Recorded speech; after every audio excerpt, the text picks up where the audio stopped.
Selamat pagi. Assalamualaikum warahmatullahi wabarakatuh. Kembali bersama kami di sini, Sobat Migas Indonesia.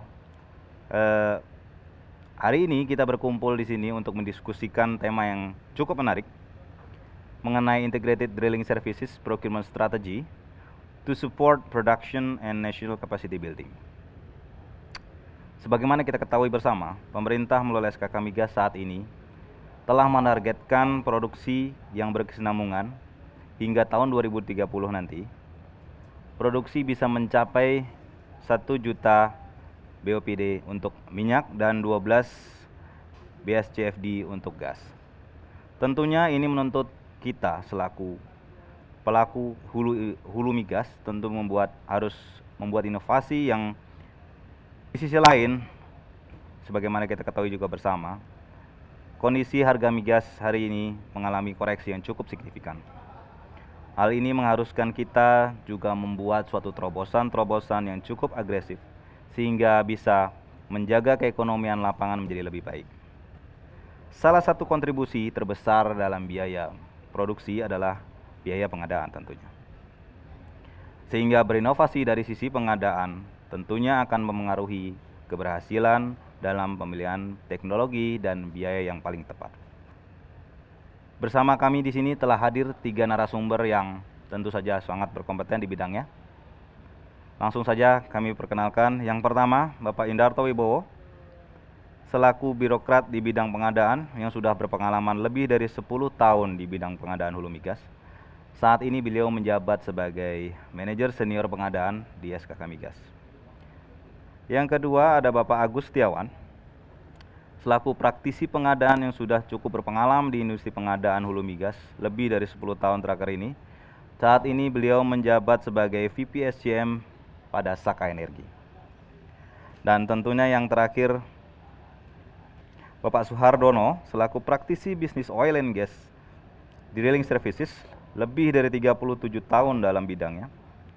Saat ini beliau menjabat sebagai Senior Manager Business Development pada PT Halliburton Indonesia. Selamat pagi Bapak-Bapak sekalian. Selamat pagi, Pak Joko. Oke. Pak Joko. Hari ini kita akan coba mendiskusikan suatu tema, yaitu Integrated Drilling Services Procurement Strategy to support production and national capacity building. Mungkin saya perlu statement dulu dari SKK Migas ya. Kira-kira seperti apa Pak kondisi hulu migas saat ini? Baik, terima kasih Pak Joko. Saya mencoba untuk menjelaskan sedikit point of view dari sisi SKK Migas ya. Kita ketahui bahwa memang dalam kurun waktu 10 tahun ini memang populasi dunia itu meningkat. Artinya penggunaan energi juga meningkat. Kalau kita lihat statistik itu sebesar sekitar 36% lah gitu ya. Dan perlu adanya suatu usaha yang lebih.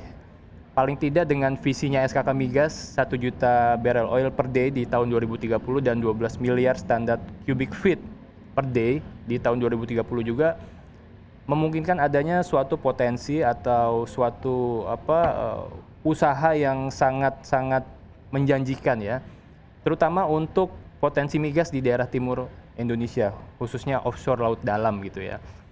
Menurut data di SKK Migas, sebanyak 128 cekungan itu belum dibor. Artinya begitu banyak potensi yang bisa digali gitu ya. Nah dari situ kita melihat SKK Migas mencoba berusaha khususnya di bidang pengadaan juga, bagaimana kita bisa mengelola pengadaan yang efektif dan efisien, dan juga paling tidak juga mengedepankan lokal konten. Nah bagaimana nanti usaha-usaha industri hulu migas ini bisa menjadi lokomotif utama dan bisa meningkatkan kapasitas lokal di Indonesia. Mungkin itu dulu statement dari saya. Silakan. Ya, menarik sekali apa yang disampaikan oleh Pak Bowo tadi ya mengenai current condition. Kira-kira kalau dari sisi pandangan Pak Agus selaku pelaku atau operator di hulu migas, bagaimana kondisi hari ini Pak? Silakan Pak. Baik, terima kasih Pak Joko. Jadi kalau kita berbicara mengenai industri hulu migas, tentunya tidak terlepas dari prinsip kami berusaha. Jadi seluruh KKKS ingin melakukan usaha yang bisa menghasilkan keuntungan. yang bisa mensejahterakan pemegang saham. Dan untuk sampai ke situ, banyak hal yang kita pertimbangkan untuk kita lakukan agar konsistensi kegiatan kami sebagai KKKS tetap terus berlangsung. Dalam masa di mana harga minyak dan gas juga masih belum kembali ke kondisi yang tanda kutip menguntungkan semua pihak, rasanya seluruh KKKS wajib melakukan efisiensi, wajib melakukan sesuatu yang lebih efektif, wajib melakukan sesuatu yang tentunya lebih cepat, terutama dari sisi pengadaannya. Jika kita fokus kepada target pemerintah 1 juta barrel di 2030, tentu waktu yang diperlukan efektif sekitar dari tahun 2021 ya, hanya sekitar 9 tahun kurang lebih. Harus dilakukan persiapan yang lebih matang pertama, dan proses pengadaan yang lebih cepat, dan tentunya sudah pasti dibantu oleh tim divisi pengelolaan barang dan jasa dari SKK Migas. Nah, hal ini juga sejalan dengan topik yang kita akan bahas pagi ini, bahwa bagaimana mengintegrasikan beberapa kontrak untuk satu program pengeboran sehingga kita bisa mencapai satu level efisiensi dan efektivitas yang paling optimum. Ada satu hal juga yang tadi disinggung oleh Pak Bowo mengenai bagian dari Indonesia di sebelah timur yang masih banyak cekungan yang belum dieksplorasi atau diproduksikan. Tentunya dari pemerintah diharapkan ada satu pertimbangan untuk memberikan insentif kepada KKKS yang akan berkegiatan di sana. Saka saat ini punya 2 blok di Indonesia Timur yang akan dilanjutkan apabila hasil dari processing itu menunjukkan reserve yang sangat ekonomis. Oke, saya mendapat poin bagus di sini, Pak. Iya. Ada kata-katanya tadi menurut Bapak adalah harus kita lebih efisien. Betul. Sementara dari sisi oil and gas price gitu kita lagi drop gitu ya. Betul. Nah, mungkin saya perlu menanyakan juga dari pelaku bisnis nih, Pak. Pak Dono, dari sisi industri kita tahu bersama harga minyak tuh sekarang lagi turun, ya kan? Dan kami harus tetap profit, gitu ya. Bagaimana sebagai services, oil and gas services dalam hal ini, Bapak menyikapi hal tersebut? Ya, ini sungguh kehormatan buat saya, Pak Joko, diberi waktu untuk menyampaikan hal ini. Saya ingin menggarisbawahi apa yang disampaikan oleh tadi, bahwa disampaikan bahwa ingin menaikkan produksi ya seoptimal mungkin. Kemudian dari tim Pak Saiful juga ada kata-kata clue yang saya tangkap tadi, cepat dan efisien. Intinya kan gitu ya Pak ya. Nah, ini saya juga ingin memberikan gambaran dulu di dalam dunia service industry ya. Saya sebagai pelaku service industry itu kita mengenal beberapa model daripada kontrak. Itu saya ingin menggarisbawahi dari awal justru supaya kita punya persepsi yang sama nanti mau kemana arah kita. Pertama, saya ingin sampaikan bahwa ada yang disebut sebagai discrete services. Saya kira kita semua paham, discrete services itu artinya pihak kita sebagai service provider diminta untuk menyediakan hanya satu tipe services yang dikehendaki oleh pihak K3S. Apa untung ruginya dari K3S? K3S senang karena cuman satu services waktunya cepat, dong dapat. Tetapi effort yang dilakukan sebanyak itu hanya mendapatkan satu services. Nah, langkah kedua dari pihak kita juga cost-nya juga akan saya bebankan semua kepada satu servis itu, gitu. Nah, sikap kedua yang bisa diambil yang selama ini berlaku adalah bagaimana kalau kita melangkah kepada bundle services atau istilahnya mengintegrasikan lebih dari servis, tidak diskret. Bisa 2, bisa 3, bisa 5. Dijadikan satu servis itu. Effort yang dilakukan oleh pihak K3S juga sama. PQ-nya sama, procurement prosesnya dilakukan orang yang sama, mendapatkan servis yang lebih banyak. Nah di sini dari sisi waktu mendapatkan efisiensi dari pihak K3S. Nah apa yang didapatkan oleh pihak kontraktor? Kontraktor juga menikmati efisiensi. Artinya saya bisa mengelola servis itu dalam jumlah banyak menjadi satu. Saya bisa mengefisienkan warehouse saya, transportasi saya, orang saya, sehingga mau tidak mau secara komersial saya akan lebih efisien. Harga saya tentunya harapannya ya Pak, ini nggak bisa menyajikan karena harapannya bisa lebih kompetitif. Dan juga apa yang dikehendaki oleh K3S jadi efisien gitu. Namun kadang-kadang mohon maaf nih dari SKK kadang-kadang wah nggak bisa nggak di-approve kalau bundle katanya gitu. Nah ini nanti didiskusikan lebih lanjut. Nah nanti kalau ada hal-hal yang berkaitan dengan itu menarik Pak. mohon dipotong. Ya, gimana Pak? Apa memang kita selaku SKK ini masih melihat itu merupakan hal yang tabu untuk dilakukan ya, mengintegrasikan services seperti itu. Mas Pak Joko, nanti saya akan kasih waktu saya. Oke, silakan. Masih banyak yang harus saya teruskan lagi. Nanti silakan. Jadi selain bundle services ataupun kita sebut sebagai integrated services ya, integrated drilling services gitu ya, itu ada lagi yang lebih advance yaitu integrated project management. Nah ini skopnya lebih jauh, lebih kepada satu project. Dalam hal ini bisa saja rig dan seluruh personel seluruhnya diambil alih oleh kontraktor. Jadi pengawasan dari pihak K3S lebih ringan, hanya memberikan clue scope of work-nya, ini batasan-batasan kerjanya, dan yang lebih menarik shipment risk dipindahkan sedikit kepada pihak kontraktor. Ada istilah mungkin pernah dengar all down one down. Apa artinya? Artinya ketika ada 5 services saya jalankan, seandainya ya satu rusak, bisa saja semua diberikan penalti, tapi tentu ini melalui suatu proses pendekatan hukum ya, pendekatan kaidah komersial dan seterusnya. Tidak bisa semena-mena one down all down semuanya, itu perlu model. Tapi paling tidak ada tanggung jawab besar yang diberikan kepada kontraktor, lebih bebannya lebih tinggi sehingga moral obligation-nya cukup tinggi gitu. Nah apa bedanya dengan discrete services? Seandainya discrete services, Bapak punya 10 services, satu rusak, Bapak tetap membayar yang lain-lain ini. Walaupun operasi shutdown ini tetap dia minta dibayar standby-nya.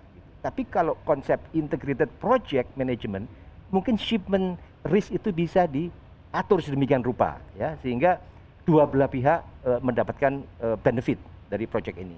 Tentu dari pihak K3S juga lebih efisien kerjanya, tidak perlu memerlukan banyak orang. Nah, mohon dilanjutkan nanti pertanyaan di interupsi saya. Ada juga yang lebih advance dalam hal ini, yaitu LTSK atau Lump Sum Turnkey LSTK, Lump Sum Turnkey Project gitu. Dalam Lump Sum Turnkey Project ini kami dari pihak kontraktor itu menawar lump sum satu sumur, harganya lump sum. Mau nanti eksekusinya bisa lebih, saya tetap dibayar segitu, mau kurang eksekusinya di bawah itu tetap kita minta bayaran seperti itu. Itu lump sum turnkey project. Nah, apa plus minusnya di sini? Apa hal-hal yang perlu diperlukan oleh kita? Lump sum turnkey project itu high risk project buat kami. Untuk itu perlu pendekatan-pendekatan khusus. Misalnya di sini ya, artinya harus jumlahnya sumur lebih banyak. Karena saya harus men-shift, saya perlu learning curve. Saya perlu menaruh beberapa studi yang begitu banyak. Metode ini sudah banyak dilakukan di Middle East. Dan Halibutan sudah melakukan lebih dari 150 sumur di seluruh dunia melakukan lump sum turnkey project ini. Okay. Jadi diserahkan semuanya kepada kontraktor, kontraktor menjalankan, dari pihak operator tinggal mengawasi dan harganya fix, gitu. Ya, itu manfaatnya buat si kontraktor sangat efisien, ya, tidak perlu membuat AF-nya standar terus. Gitu, outputnya itu nanti apa Pak? Apa outputnya well atau sampai dengan flowing? Nah, itu dalam bentuk kontrak kita bisa buat sedemikian rupa, tapi yang selama ini terjadi adalah well. Tentu kita tidak bisa menjamin reservoir, ya. Kalau berkaitan dengan reservoir itu kan sesuatu yang unpredictable. Tapi yang sifatnya operation seperti drilling dan seterusnya sampai well construction lah, itu itu kita bisa kategorikan sebagai suatu turnkey project. Oke, menarik sekali Pak. Jadi kalau yang saya tangkap di sini berarti ada berbagai macam jenis integrated yang bisa ditawarkan dalam industri migas ini, mulai dari integrated bundling, kemudian ada yang lebih IPM. tinggi lagi apa tadi namanya Pak? IPM project. Lump sum turnkey Iya. itu paling tinggi, Lump sum turnkey middle-nya ada adalah IPM. IBM gitu Iya. ya. Nah, saya mau ke Pak Bowo sementara ini. Apakah di PTK kita, Pak, itu memungkinkan untuk hal semacam ini, Pak? Iya, memang di PTK 007 sudah diatur Pak mengenai strategi kontrak pengeboran terintegrasi. Memang dari dulu juga kami juga seringkali berdiskusi dengan K3S, juga kita berdiskusi dengan penyedia barang dan jasa. Memang kontrak terintegrasi ini cukup menarik ya Pak. Selain memudahkan K3S untuk paling tidak dia tidak terlalu complicated menyerap berbagai kontrak, dan juga memudahkan juga untuk penyedia barang dan jasa juga. Dengan sekali tembak dia semua dapat drilling services, dan termasuk bahkan ada yang termasuk rig-nya juga gitu kan Pak Iya, ya. iya. Tapi yang perlu diperhatikan di sini adalah bagaimana kita tetap bisa memenuhi prinsip pengelolaan rantai supply, yaitu pertama kompetitif dan fairness ya. Paling tidak kan ini kan skupnya sangat besar nih Pak. Rig, kemudian juga drilling services di dalam satu skup ya. Dan saya lihat juga minimal itu ada, kalau saya amati itu sekitar 20 pekerjaan lah di situlah. Kalau kita lihat secara umum ya. Betul, betul. Kalau 20 pekerjaan, masing-masing pekerjaan itu misalkan ada 2 perusahaan aja, ada 40 perusahaan yang seharusnya bisa join di situ Pak. Nah, tapi ini diambil satu semuanya, misalkan Pak Dono dari Halliburton, yang kira-kira tadi bisa diambil oleh 40 perusahaan ikut tender di situ, tapi sekarang diambil cuma satu perusahaan, yaitu Halliburton. Kami sebagai SKK Migas harus melihat itu Pak, kita harus melihat secara komprehensif. Nah, balik lagi SKK Migas harus melihat dari semua sisi lah. Paling tidak pertama tadi dari competitiveness lah, fairness juga bagi pelaku industri khususnya lokal. Bagaimana kalau ini diserap oleh satu perusahaan saja sehingga perusahaan lain tidak dapat kesempatan atau tidak mendapat bagian. Nah, itu yang perlu kita highlight di situ. Hal yang kedua adalah resiko Pak. Resiko dalam hal ini adalah Bapak bilang tadi, kalau saya highlight adalah IPM, misalkan Integrated Project Management, di mana nanti mungkin nanti saya bisa dikoreksi ya. Ini saya ambil contoh aja dari pengalaman kami sebelumnya. Kalau misalkan ada sampai vendor itu menentukan lapisan mana yang harus dibor, kemudian juga harus bagaimana timing, schedule, segala macam. Nah, itu harus jelas juga dalam kontrak supaya tidak ada dispute Pak. Do and don'ts-nya, kemudian partnya dari K3S, juga partnya dari penyedia barang jasa itu di sebelah mana. Ya. Nah, yang sering terjadi di sini adalah dispute-nya adalah dispute di kemudian hari Pak. Pada saat kontrak pekerjaan sudah selesai, kemudian ada klaim dari vendor juga, dari penyedia barang jasa, di mana K3S juga tidak mau menerima karena memang pekerjaan sudah selesai. Nah, klaim-klaim itu yang sangat sulit kita mediasi, karena memang di dalam kontrak ini itu nggak jelas Pak. Ini bagiannya siapa, ini bagian siapa. Baik, oke. Ya. Pak Agus, Ya, ini menarik sekali Pak. betul. Jadi ada pepatah yang mengatakan, jangan taruh telurmu di dalam satu keranjang yang sama gitu Pak. Sepakat. Karena kalau jatuh tentu pecah semua gitu. Sepakat. Integrated ini saya lihat tadi keuntungannya banyak sekali, Ya. tapi di sisi lain pandangan dari SKK Migas ini masuk akal juga Pak. Ya. Nah, artinya kita juga harus memperhatikan gimana keberlangsungan industri pendukung yang sudah ada saat ini gitu. Ya. Nah, bagaimana Pak pendapat Bapak soal ini? Oke, kita bicara mengenai program pengeboran di mana dilakukan oleh satu kontraktor ya, atau strategi kontrak penyediaan jasa pengeboran terintegrasi. Yang disampaikan dari Halliburton sangat benar, ada 3 level yang perlu dipertimbangkan. Hanya pengalaman saya, kita harus juga melihat dari karakteristik sumur-sumur atau formasi atau cadangan di satu lokasi. Jika yang disampaikan Pak Dono tadi mengenai yang paling tinggi adalah lump sum turnkey project, akan sangat mudah apabila seperti di Timur Tengah, di mana jumlah sumur itu ditentukan oleh kapasitas produksi, pengolahan produksi. Ya. Kenapa? Karena reserve di Middle East itu sangat besar dan kedalaman sumur tidak terlalu dalam. Sehingga mau ngebor 10, 20, 30 itu sangat mudah. Dan bagi perusahaan-perusahaan di Middle East dengan melakukan lump sum turnkey kontrak strategi tersebut, itu akan menurunkan jumlah tenaga kerja dari sisi Betul. Kontrak K3S ya Pak? Bukan K3S Operator. lah kalau di sana. Iya. Investor migas untuk melakukan dari mulai well design, well construction sampai pengawasan. Jadi cukup hanya pengawasan saja. Malah kadang-kadang kalau di sana pengawasan itu ditiadakan karena di dalam kontrak itu sudah disebutkan, Betul. ya, no gain no pay. No gain, no Itu pay. Oke. bisa terjadi seperti itu.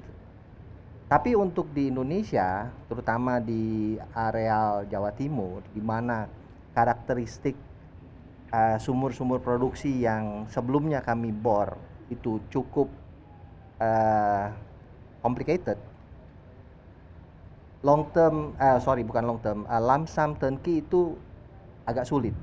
Kenapa? Karena level resikonya sangat besar. Ya. Jadi yang paling cocok menurut kami adalah di antara IPM dengan discrete. Ya. Karena kita juga harus melihat ada dua sisi kan. Di sisi yang pertama adalah bagaimana kita memproses satu pengadaan barang dan jasa dengan cepat.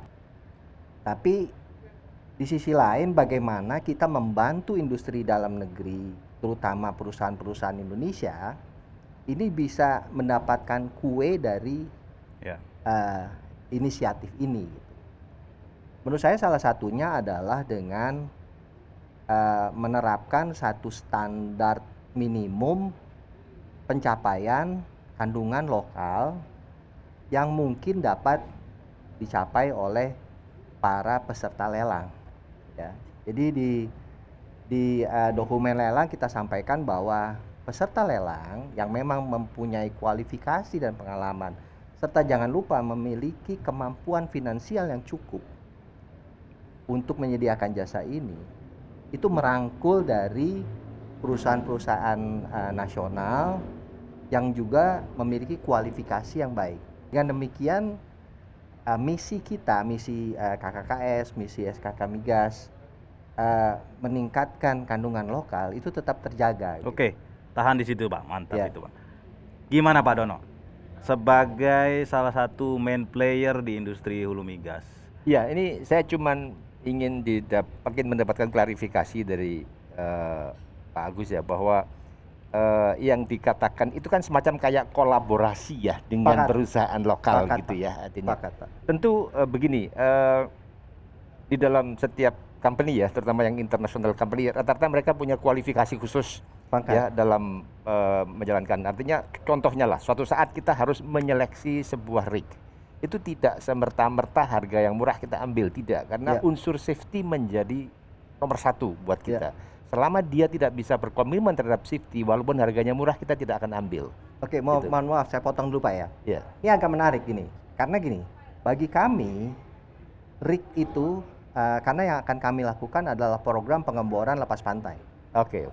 Rig itu kami kecualikan. Oke. Kami Ini kita bicara offshore ya? Ya, kita bicara offshore. Kita lepaskan. Kenapa? Karena untuk offshore proses pengadaan rig itu mengacu ke undang-undang yang terkait kabotas. Saya setuju kalau soal ini Pak Joko. Ya, jadi betul, memang kalau offshore itu memang tentu agak complicated lah. Tapi complicated. Yang saya maksudkan begini ya, beberapa penyedia jasa bundling services ini memiliki service line yang cukup banyak. Ya. Nah, Tapi di sisi lain, bagaimana kita bisa merangkul juga Betul. potensi lokal untuk sama-sama bekerja berkolaborasi yang tadi Pak Dono sampaikan. Jadi Itu ini maksud Pak. poinnya adalah Boya jangan serakah, gitu loh.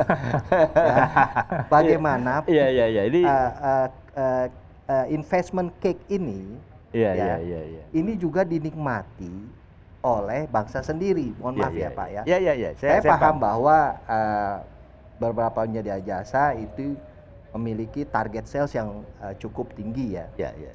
Tapi jangan lupa Pak, bahwa yang kita kelola adalah sumber daya alam milik rakyat Indonesia. Iya. Jadi kandungan lokal itu ya kita harus legowo lah untuk sama-sama Iya, kita duduk bareng, kita berpikir bagaimana yang lokal ini bisa terangkul juga gitu. Iya, iya. Karena kalau ini bisa terlaksana, kolaborasi ini bisa terlaksana, karena begini Pak, contoh perusahaan Bapak juga masih ada potensi kesempatan lain untuk melakukan diskrit, yang Bapak bilang tadi kan. Iya, iya. Ya, tidak semua KKKS melakukan Bundling, services, betul. gitu ya. Nah, bagi kami juga ada keuntungan Pak. Pertama, penyedia jasa bundling services yang memiliki kualifikasi sesuai keinginan kami, tentunya kami harapkan juga mau menerapkan teknologi terbarunya. Iya, iya. Karena bagi kami, kalau kami ingin menerapkan teknologi itu, Pak Joko, terpaksa kami harus tunjuk langsung. Dan itu sedikit bermasalah bagi proses, gitu ya. Dan kalaupun kami lakukan lelang terbuka untuk teknologi tersebut, tidak semua Bisa ikut. bisa ikut, karena setiap teknologi baru itu berbeda-beda gitu. Itu requirement dari Betul. Bapak Nah, dengan sendiri. inisiatif ini yang juga didukung oleh SKK Migas, bahwa teknologi baru itu bisa diperkenalkan untuk diaplikasikan, dan tentunya yang tadi Pak Dono sampaikan bahwa resiko kan bisa di-shifting. Iya. Gitu.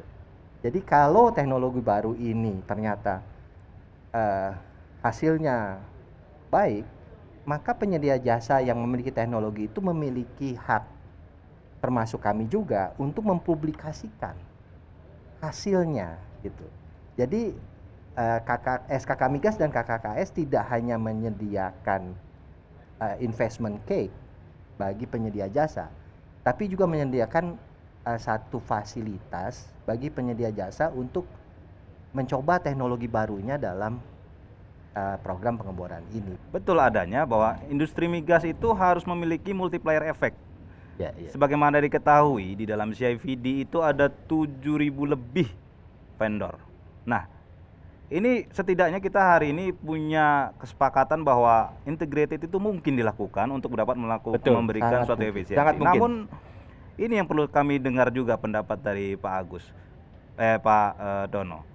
Bagaimana strategi ini tetap sejalan dengan peran industri hulu migas dalam menumbuh kembangkan perekonomian bangsa? Karena ya seperti yang Pak Agus bilang tadi, Ya. bahwa kita punya sekian banyak vendor, dan kita juga punya peraturan-peraturan yang ketat terkait dengan material, misalnya ada barang wajib semacam itu. Iya, iya. Oke, silakan Pak. Iya, ini menarik. Tadi Pak Bowo menyampaikan ada sekitar 20 services yang bisa terlibat di dalam satu industri. Saya hanya ingin memberikan satu case history ya. Beberapa proyek yang pernah kita lakukan di satu proyek IPM besar gitu. Saya nggak mau sebut nama proyeknya, terlalu spesifik gitu. Di dalam proyek itu kita sama melakukan suatu kolaborasi tidak dengan Haliburton saja. Haliburton berfungsi sebagai project leader atau IPM leader. Tentu yang bisa kita provide adalah core bisnis kita. Yang lainnya tentu kita nggak punya. Nah, nggak punya ini kita perlakukan sebagai bagian dari subkon. Tetapi cara seleksi subkon, ini perusahaan lokal semua subkon ini. Perusahaan lokal semua, baik itu bersifat, satu contoh misalkan H2S saya nggak punya, ini nggak punya, dan seterusnya. Transportasi, orang, itu melibatkan aktivitas lokal yang luar biasa. Sampai civil work. Civil work kita ambil alih, pekerjaan civil work. Saya nggak punya civil work, tapi knowledge, know-how, how to do civil work kita punya experience base-nya soal itu. Karena kita kerja di mana-mana, dan experience base itu sebagai semacam kayak spesifikasi yang kita flow ke bawah, bahwa kalian kalau bekerja seperti ini standar kita, ini safety kita, ini pola kita gitu. Dan menjawab dari Pak Agus tadi saya appreciate bahwa harus ada semacam kolaborasi. Ya, intinya itu doable buat saya.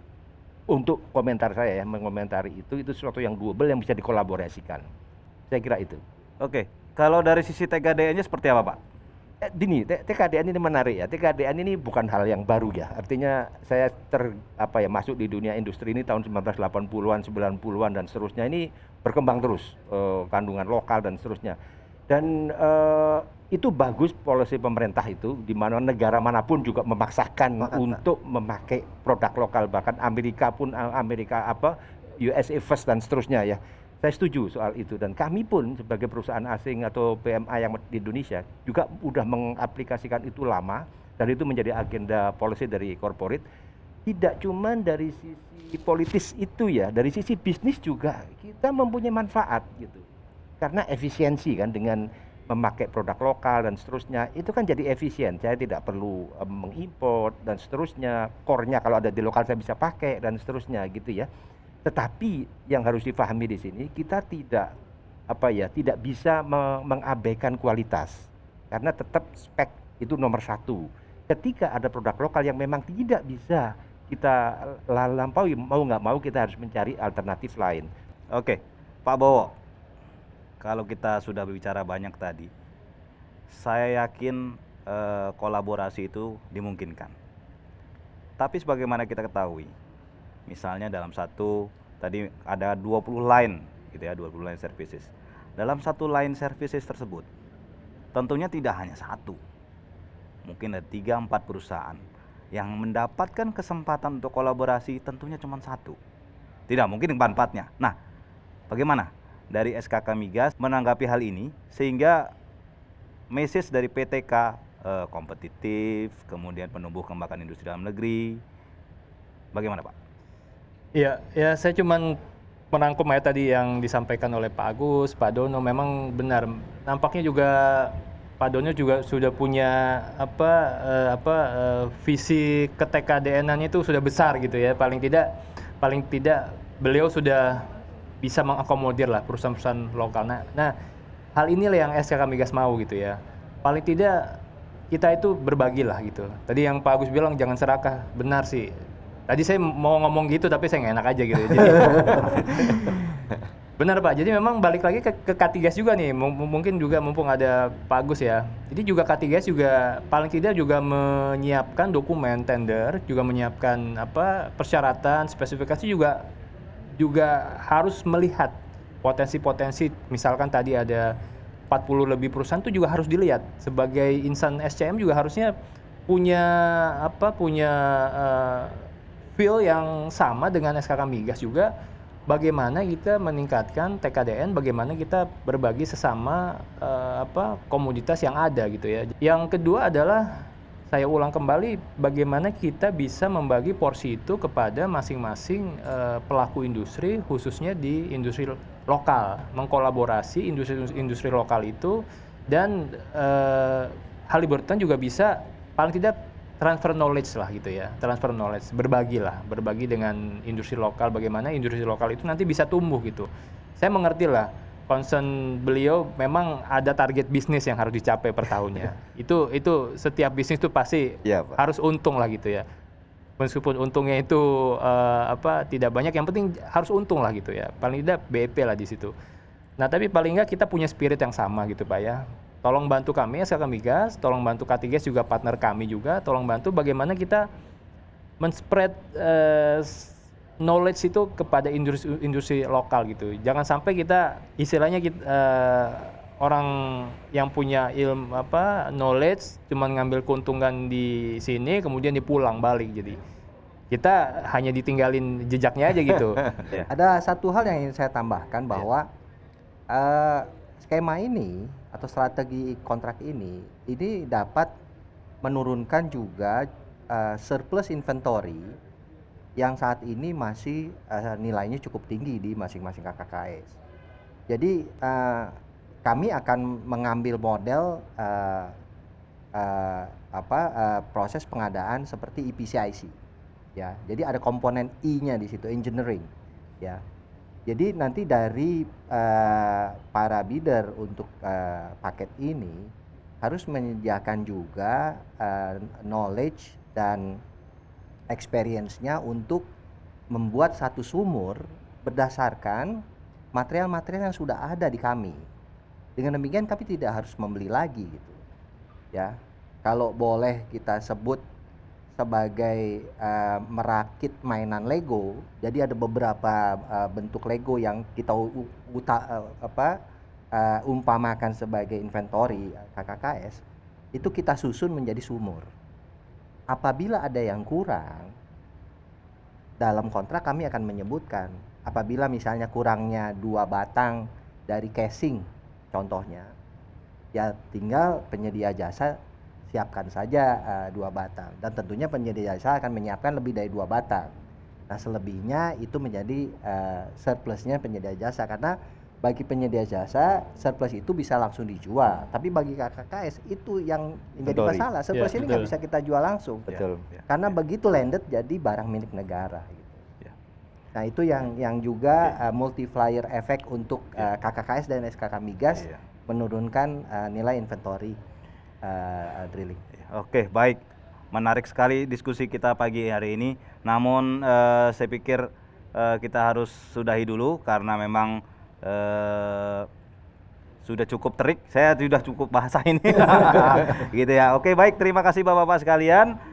Kesimpulan yang bisa kita peroleh di sini adalah memang integrated services, drilling services ini bisa kita implementasikan tentunya dengan berbagai macam model yang mungkin nanti bisa Sepakat. kita lebih elaborate lebih, dan dengan integrated ini kita juga bisa mengakomodir komponen dalam negeri, kemudian perusahaan dalam negeri Betul. tetap bisa diakomodir sehingga apa yang dicita-citakan oleh Hulu Migas memberikan multiplier efek sebesar-besarnya buat Indonesia bisa tetap tercapai. Ya. Oke, demikian mungkin diskusi kita pagi hari ini. Terima kasih. Assalamualaikum warahmatullahi wabarakatuh. Waalaikumsalam warahmatullahi wabarakatuh.